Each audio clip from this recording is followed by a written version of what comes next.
Isang pinagpalang araw sa inyong lahat. Tayo po'y magninilay sa salita ng Diyos, ang pinagmumulan ng awa ng ating buhay, ang salitawa. Mga kapatid, sa ating ebanghelyo ngayon, narinig natin ang pagsusugo ng Panginoon sa 12.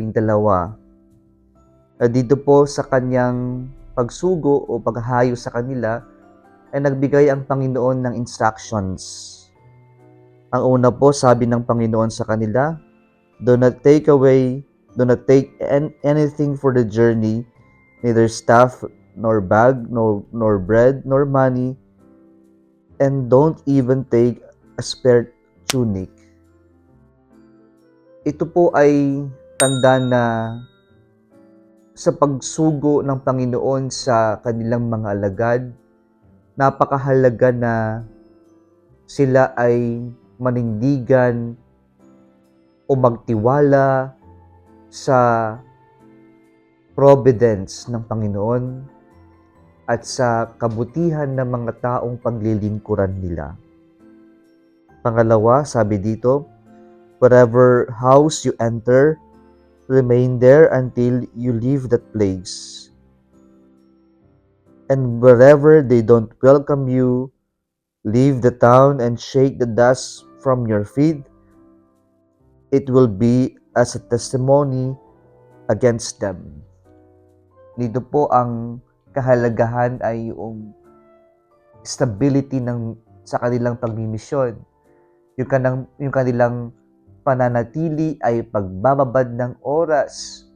At yung pagbababad ng oras na yan ay tanda ng seriousness ng kanilang pagmimisyon. At the same time, isa rin itong pagtatanim ng kaalaman sa mabuting balita ng Diyos.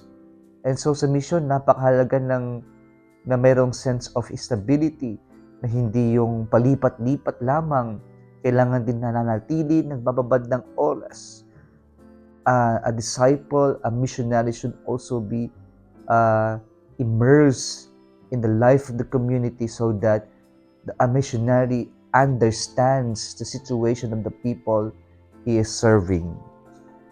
And then, panghuli, sabi niya sa ating ebanghelyo ngayon, proclaim the good news and heal people everywhere. Ang kanilang misyon ay magdala ng kagalingan. Ang kagalingan na ito ay nagmumula sa Diyos. At sa pagmimisyon, napakahalaga na ang kagalingan ay hindi lamang sa physical, kundi yung spiritual na aspeto na kagalingan. Yung kahalagahan ng pagpapatawad, mabuting ugnayan o relasyon sa ating kapwa, sa ating komunidad. At yan yung napakahalagang gampanin ng isang misyonaryo, ang mapagkaisa o mapagbuklod ang lahat ng miyembro ng komunidad sa pamamagitan ng mabuting balita ng ating Panginoon. Kung nagustuhan mo ang video na ito, huwag kalimutang mag-like, i-share at mag-subscribe sa Salitaw Facebook page and YouTube channel.